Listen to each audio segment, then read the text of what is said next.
नमस्कार friends, welcome to SCKG study and SCKG 2.2 to YouTube channel classes. जैसा कि आपको पता है, ईएसआई स्कीम को डिस्कस करने के लिए हम ESI act, ESI rule, ESI regulation तीनों को पैरेलली एक साथ लेकर के चल रहे हैं, so that nothing is left. Act को रूल्स के सहारे, रूल्स को रेगुलेशन के सहारे, तीनों को मिला करके हम एक्ट को अच्छी तरीके से समझ रहे हैं। The very purpose is to understand the chapter in such a manner that nothing, no question is left untouched in the examination, right? उसी कड़ी में ये चैप्टर 8 है, और चैप्टर 8 जो है मिसलेनियस है, विविध है। इससे पहले हम चर्चा कर चुके हैं।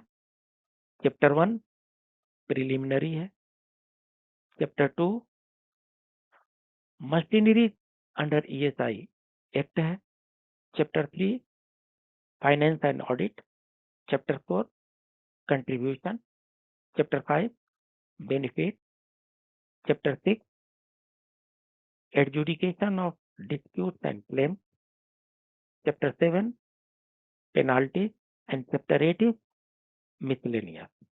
इसके बीच में चैप्टर 5A भी है, जो अदर बेनिफिशियरीज के लिए है। तो इसी कड़ी में हम चैप्टर 8 को यहाँ पर डिस्कस करने जा रहे हैं।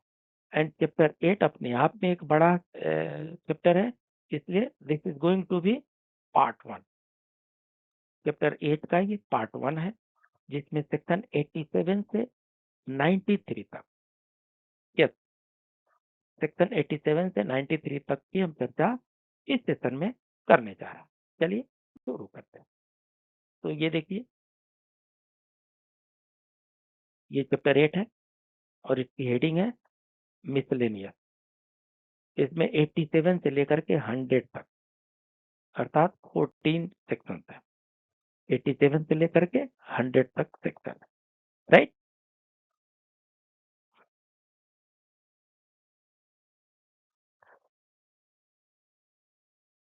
एटी 87 जो है एग्जामिशन ऑफ फैक्ट्री और इस्टेब्लिशमेंट और क्लास ऑफ फैक्ट्रीज और establishment, exemption from ESI scheme. 80 से 88 है exemption of persons of class of person from ESI scheme. 89 में है corporation to make representation in case of exemption. 90 में है exemption of factories establishment belonging to government और any local authority. 91 में exemption from one और more provisions of the act. 91A एग्जामिशन to be either prospective और retrospective. 91AA central government to be appropriate government। 91B misuse of benefits। 91C writing off of losses। 92 power of central government to give direction to state as well as directions to corporation। 93 corporation officers and servants to be public servants। Most important question ये आता है। तो इस part 1 में हम 87 से लेकर के 93 तक का डिस्कशन करने जा रहे हैं। ध्यान से सुनेंगे, क्यों? क्योंकि इसके क्वेश्चन आते हैं एग्जामिनेशन पॉइंट ऑफ व्यू से। This chapter is very important. इसको हम सेकेंड पार्ट में पढ़ेंगे, right.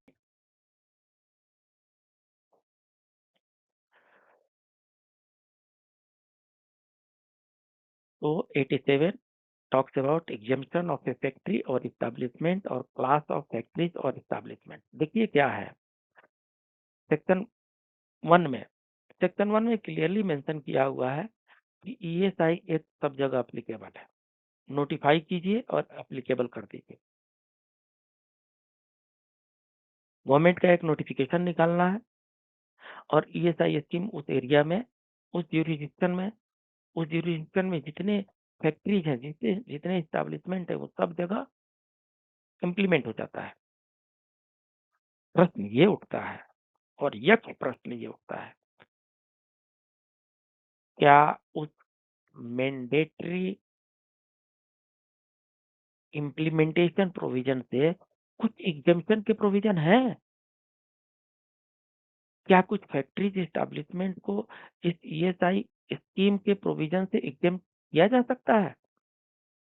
And the answer is yes, and for that provision is given in 87 section. कह रहे हैं द एप्रोप्रिएट गवर्नमेंट में by notification in the official gazette. आप जब सेक्शन 2 के सब सेक्शन 1 पे आप ध्यान देंगे तो वहां पर एप्रोप्रिएट गवर्नमेंट को डिफाइन किया गया। वहां पर appropriate government means for any factory और establishment which is under control of central government. Appropriate government means central government, अर्थात जहां कहीं भी फैक्ट्री या एस्टैब्लिशमेंट पर सेंट्रल गवर्नमेंट का कंट्रोल हो वहां पर appropriate government mean central government, otherwise appropriate government mean state government. ऐसा सेक्शन 2(1) में मेंशन किया हुआ है। That definition does not apply in chapter 8। वो डेफिनेशन यहाँ पर अप्लाई नहीं होता। यहाँ पर appropriate government mean central government, central government and only central government. कहाँ पे लिखा है आगे देखते हैं। So the appropriate government may, by notification in the official gazette and subject to such condition as may be specified in the notification, exempt any factory or establishment or class of factories or establishment in any specified area from operation of this act for a period not exceeding 1 year, and may from time to time, like notification, renew any such exemption for period not exceeding 1 year at a time। तो कहने का मतलब ये है कि central appropriate government अगर चाहे तो किसी फैक्ट्री को, किसी एस्टैब्लिशमेंट को या किसी क्लास ऑफ फैक्ट्री या एस्टैब्लिशमेंट को किसी स्पेसिफाइड एरिया में ईएसआई एक्ट को ऑपरेशन होने से एग्जम्प्ट कर सकती है। कितनी पीरियड के लिए? For a period not exceeding 1 year, सिर्फ और सिर्फ 1 ईयर से। For a period not exceeding 1 year के लिए एग्जम्पशन दिया जा सकता है। हाँ, एक बात है, इट इज रिन्यूएबल। तो लाइक सिमिलर नोटिफिकेशन इशू करके every year it can be renewed, every year it can be renewed. क्या? एग्जाम। तो कुछ फैक्ट्री या एस्टैब्लिशमेंट को किसी स्पेसिफाइड एरिया में अप्रोप्रिएट गवर्नमेंट नोटिफिकेशन ला करके एग्जम्प्ट कर सकती है from the operation of ESI act for 1 year, not 2 year, not 3 year, not 4 year, at a time 1 year, but it is subject to renewal every year, not exceeding 1 year at a time। प्रत्येक वर्ष इसको renew करना पड़ेगा। अगर renew नहीं होता है तो ईएसआई एक्ट वहां पर ऑपरेशनलाइज हो जाएगा। राइट? कुछ कंडीशन है इसमें। क्या कंडीशन है? Provided that such exemption may be granted only if the employees in such factories or establishments are otherwise in receipt of benefits substantially similar or superior to the benefits provided under this act। Condition ये है कि जिस factory या establishment को ESI act के purview से exempt करवाना चाहते हैं वो तभी एग्जम्प्ट होगी, अप्रोप्रिएट गवर्नमेंट उसे तभी एग्जम्प्ट करेगी अगर वो फैक्ट्री और एस्टैब्लिशमेंट अपने एम्प्लॉयज को जो ईएसआई स्कीम में जो बेनिफिट है उसके जैसा ही या उससे बेटर, उससे सुपीरियर बेनिफिट अपने एम्प्लॉयज को प्रोवाइड करती हो। अर्थात एम्प्लॉयज का जो बेनिफिट है वो पारामाउंट है। एम्प्लॉयज को का वेलफेयर जो है टॉप मोस्ट है। एम्प्लॉयज का वेलफेयर होना ही चाहिए। या तो फैक्ट्री करे, एस्टैब्लिशमेंट करे, और नहीं कर सकती तो ईएसआई करेगी। क्लियर है? इसमें कोई कंफ्यूजन नहीं है। वर्कर का, एम्प्लॉइज का वेलफेयर मिलना ही है। अगर कोई फैक्ट्री दे रही है, कोई एस्टैब्लिशमेंट दे रही है, अच्छे तरीके से दे रही है, तो एग्जम्पशन गवर्नमेंट दे सकती है, और नहीं तो ईएसआई को देगी। लेकिन वर्कर को, एम्प्लॉइज को वेलफेयर देना ही पड़ेगा, राइट। अगर किसी कंपनी या किसी फैक्ट्री में उससे अच्छे फैसिलिटीज, ईएसआई स्कीम से अच्छे बेनिफिट दिए जा रहे हैं, तो उनको एग्जेम्पशन दिया जा सकता है at a time 1 year, renewable every year. कब एग्जेम्पशन दिया जाएगा? अगर वर्कर को उस पार्टिकुलर इंडस्ट्रीज में, पार्टिकुलर फैक्ट्री में, पार्टिकुलर एस्टैब्लिशमेंट में ईएसआई स्कीम के जैसा ही या इससे सुपीरियर बेनिफिट फैसिलिटी अवेलेबल हो, राइट। और क्या कंडीशन है? अगर ऐसा कुछ एग्जेम्पशन कराना है, तो इसके लिए, एग्जेम्पशन के लिए एप्लीकेशन जो है, एग्जेम्पशन के लिए या रिन्यूअल के लिए, for both cases application has to be moved 3 months before the due date. जो एक्सपायरी डेट है उससे 3 महीना पहले एप्लीकेशन मूव करना है एग्जेम्पशन के लिए। And same shall be taken by the appropriate government with in 2 months of receipt of such application. 3 महीना पहले एप्लीकेशन मूव करना है, और ये डिसीजन जो होगा एग्जेम्प्ट करना है कि नहीं करना है, ये 2 months before, with in 2 months of the receipt of the application it will be decided. MCQ point of view से ध्यान रखना है, एप्लीकेशन रिन्यूअल के लिए 3 महीने पहले पहुंच जाने चाहिए, और एप्लीकेशन मिलने के 2 महीने के भीतर डिसीजन एप्रोप्रिएट गवर्नमेंट ले ली। तो ये जो 87 है, ये है एग्जेम्पशन ऑफ फैक्ट्री और एस्टैब्लिशमेंट और क्लास ऑफ फैक्ट्री और establishment from operation of ESI act. प्रश्न ये उठता है, क्या किसी फैक्ट्री और एस्टैब्लिशमेंट में ही किसी पर्सन या ग्रुप ऑफ पर्सन को भी एग्जेम्प्ट किया जा सकता है क्या? किया जा सकता है। कहाँ लिखा है? 88 में लिखा है। 88 में लिखा है एग्जेम्पशन ऑफ पर्सन और class of person. The appropriate government may, by notification in the official gazette and subject to the condition as it may deem fit to impose, exempt any person or class of persons employed in any factory or establishment or class of factory or establishment to which this act applies from the operation of the act। कहने का मतलब ये है कि appropriate government के पास अगर application जाता है, तो appropriate government may exempt any person or class of person from operation of the ESI Act। Condition same है। कंडीशन ये है, प्रोवाइडेड उन लोगों को ईएसआई स्कीम के जैसा ही बेनिफिट या इससे सुपीरियर बेनिफिट मिल रहा हो, ऐसा 87 और 88 में मेंशन किया हुआ है।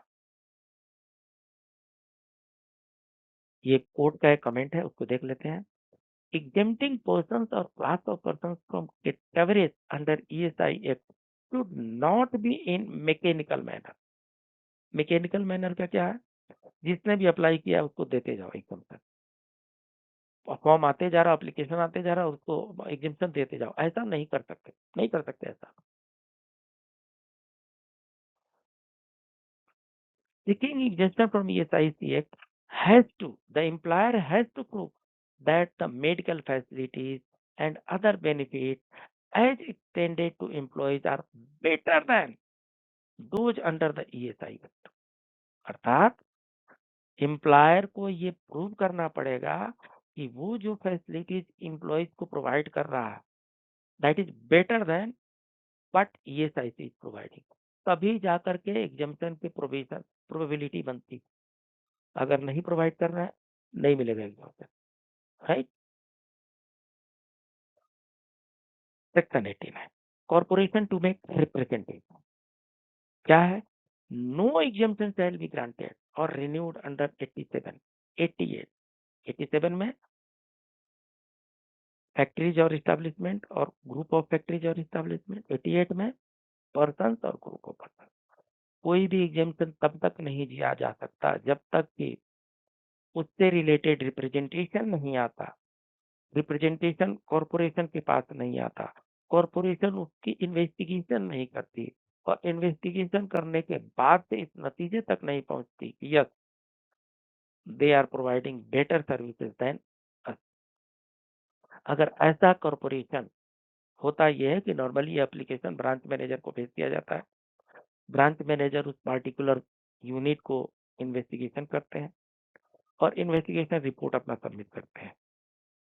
अगर वहां पर बेटर सर्विसेज प्रोवाइड की जा रही है तो ब्रांच मैनेजर रिकमेंड करेंगे, और अगर नहीं प्रोवाइड की जा रही है तो branch manager is not going to recommend. तो corporation is disposing of the representation through its manager or through its other officer, तो ultimately representation has to come to corporation, और कॉरपोरेशन डिसाइड करेगी कि इसका मेरिट बनता भी है कि नहीं बनता है, इसको इसको एग्जाम्पशन देना चाहिए कि नहीं देना चाहिए। मेरिट पर, किस मेरिट पे? कि वो यूनिट, वो कंपनी, वो फैक्ट्री, वो एस्टैब्लिशमेंट ईएसआई स्कीम से अच्छा सुपीरियर स्कीम अपने एम्प्लॉय को दे रही है, तभी होगा, नहीं तो नहीं होगा।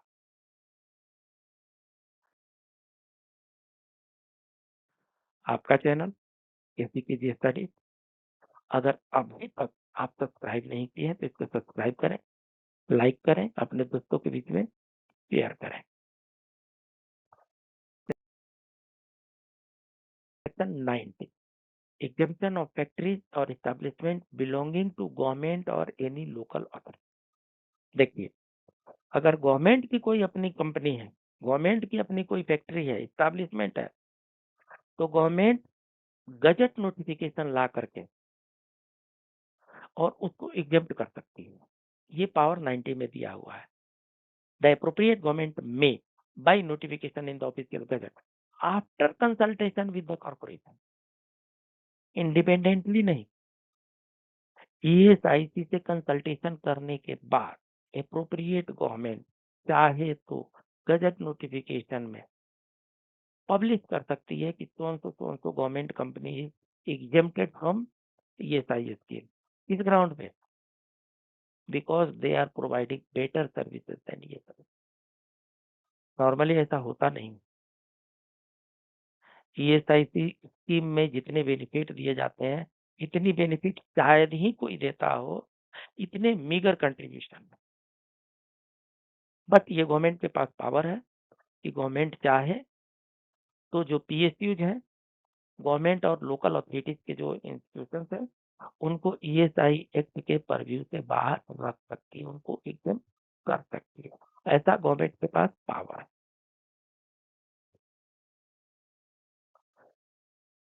91, एग्जाम्पशन फ्रॉम वन और मोर प्रोविजन ऑफ टाइप। देखिए, ये तो पूरा ईएसआई एक्ट के प्रोविजन से बाहर की बात हो रही है। यहाँ पर पार्शियली एग्जाम्पशन है। 91 में पार्शियल एग्जाम्पशन की भी व्यवस्था की गई। एप्रोप्रिएट गवर्नमेंट चाहे तो कॉरपोरेशन के कंसेंट से गजट नोटिफिकेशन इशू करके कुछ एम्प्लॉयज को और क्लास ऑफ एम्प्लॉयज को किसी फैक्ट्री और इस्टेब्लिशमेंट और क्लास ऑफ फैक्ट्री और इस्टेब्लिशमेंट से कुछ प्रोविजन से, ईएसआईसी के कुछ प्रोविजन से उनको एग्जाम कर सकती। देखिए, ये प्रोविजन तब तक सुटेबल लगता था जब तक ऐसा होता था कि एक स्कीम थी जिसमें न्यूली इम्प्लीमेंटेड एरिया में कंट्रीब्यूशन रेट कम रखे जाते थे। इनिशियल 2 ईयर 3 ईयर के लिए न्यूली इम्प्लीमेंटेड एरिया में कंट्रीब्यूशन रेट कम रखे जाते थे। उस तक तब ये वो रिलेट करता था। अभी उस सेक्शन को एबोलिश कर दिया गया, डिलीट कर दिया गया। अब इसका रिलेवेंस कुछ दिखता नहीं है, बट फिर भी प्रोविजन है तो पढ़ना है कि 91 में ऐसा प्रोविजन है कि पार्शियल एग्जामिनेशन भी किया जा सकता है। राइट।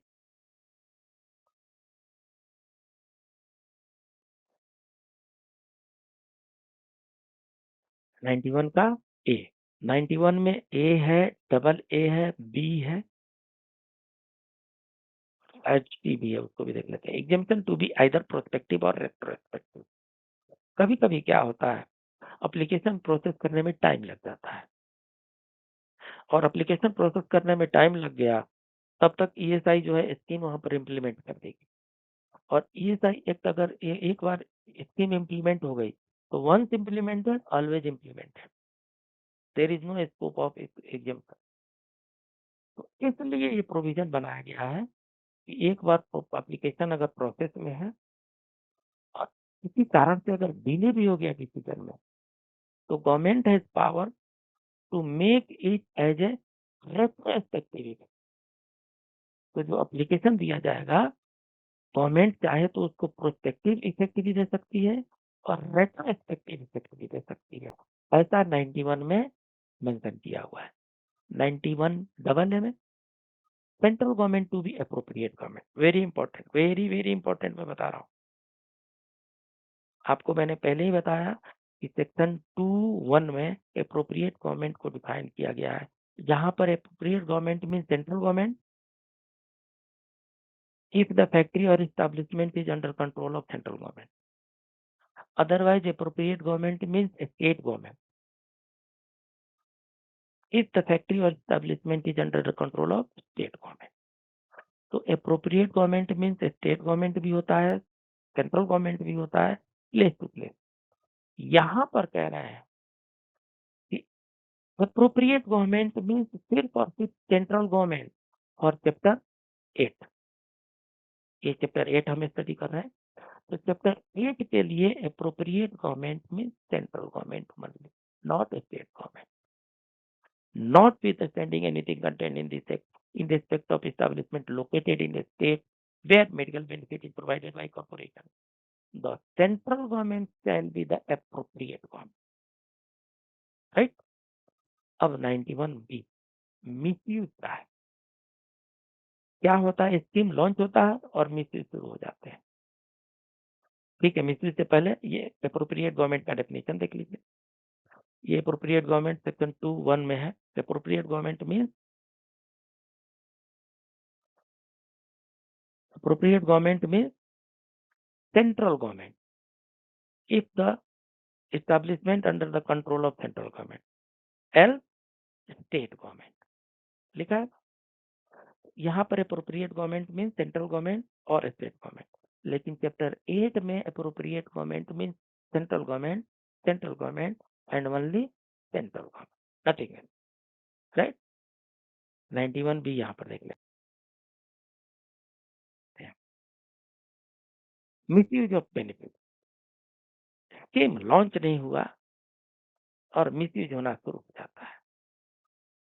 तो अगर सेंट्रल गवर्नमेंट को पता चलता है,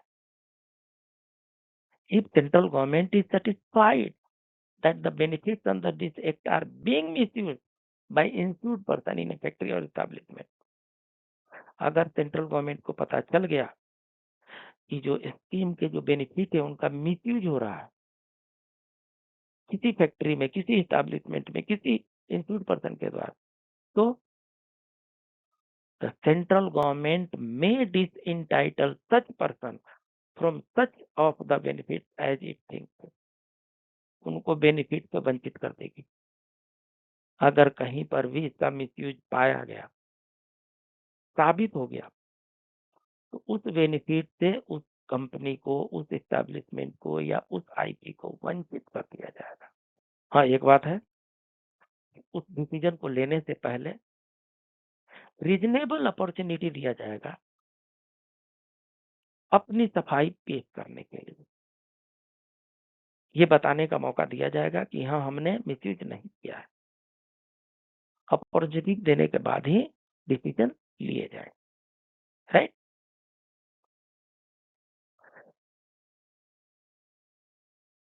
91C राइटिंग ऑफ लॉसेस। देखिए, लॉस का राइटिंग ऑफ करना बहुत मुश्किल काम। लॉस को इंडिविजुअल को फिक्स किया जाता है, responsibility is fixed on the individual, responsibility will be fixed for the erring individual for any losses to the corporation। तो राइट ऑफ का कोई प्रश्न ही नहीं होता, चाहे वो कंट्रीब्यूशन हो, चाहे वो इंटरेस्ट हो चाहे डैमेजेज हो, राइट अप का कोई प्रश्न ही नहीं उठता।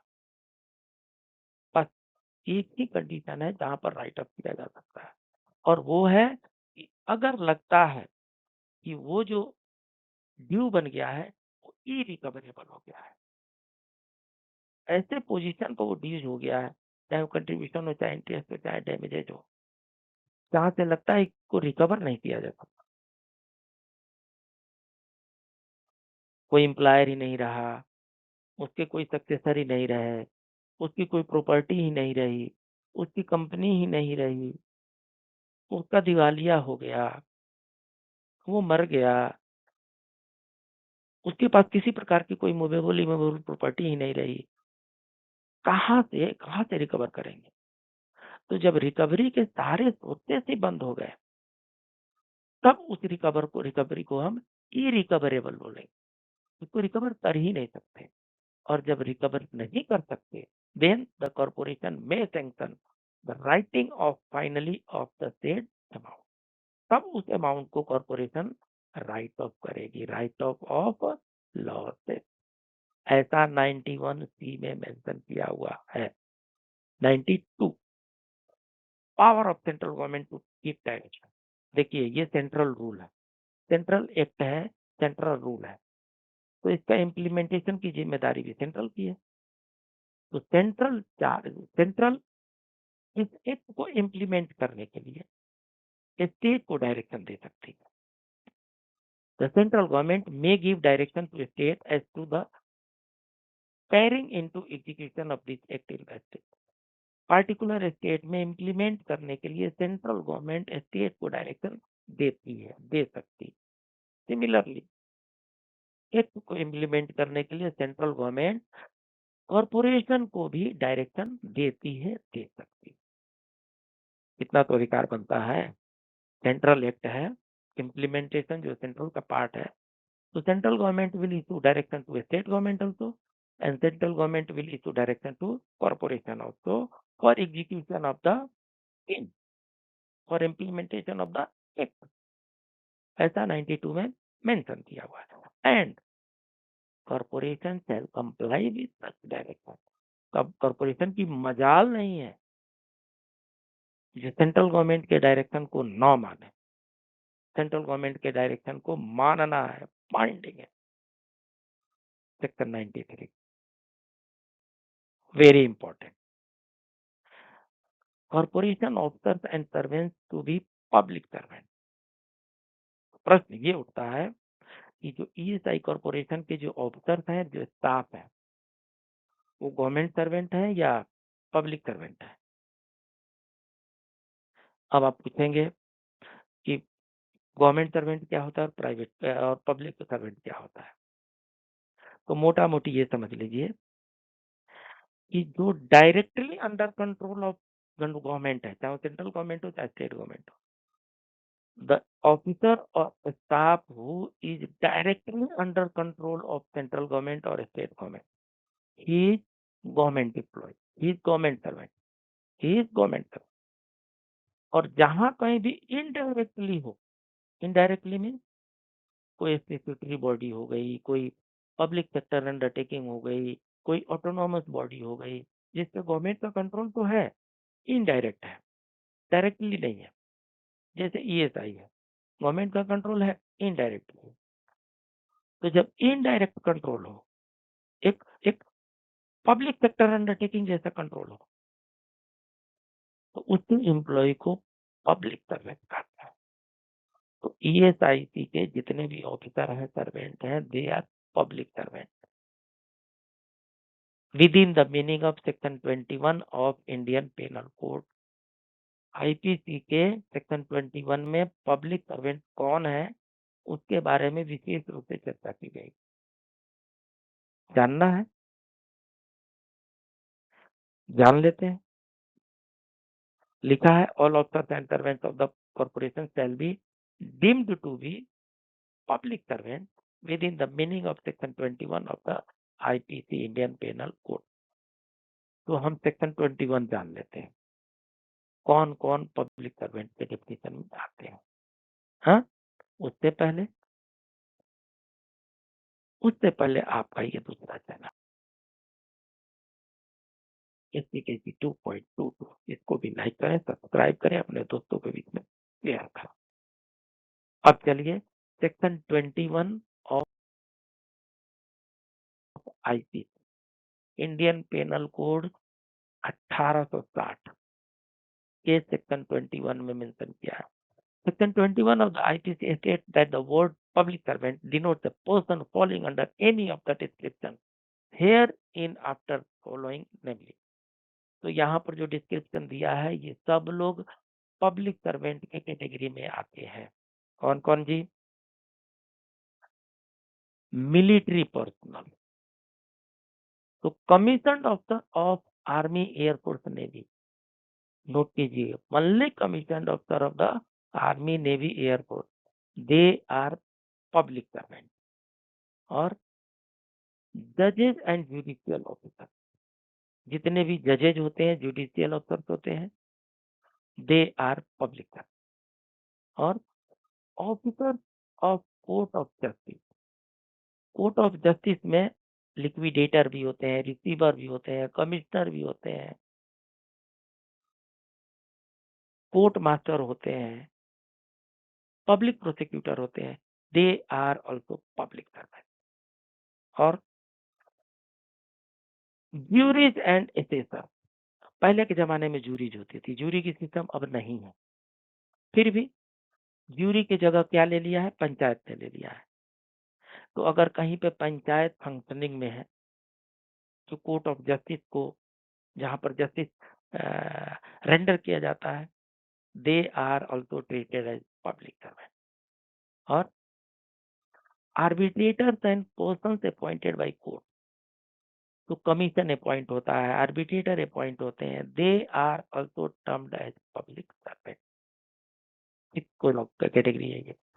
सेवेंथ कैटेगरी में पर्सन्स एम्पावर्ड टू कन्फाइन, कुछ विशेष प्रकार के ऐसे लोग हैं जिनको क्रिमिनल्स को पकड़ने का अधिकार हो, कन्फाइन करने का अधिकार हो, पुलिस वगैरह होती है, they are also public servant, right.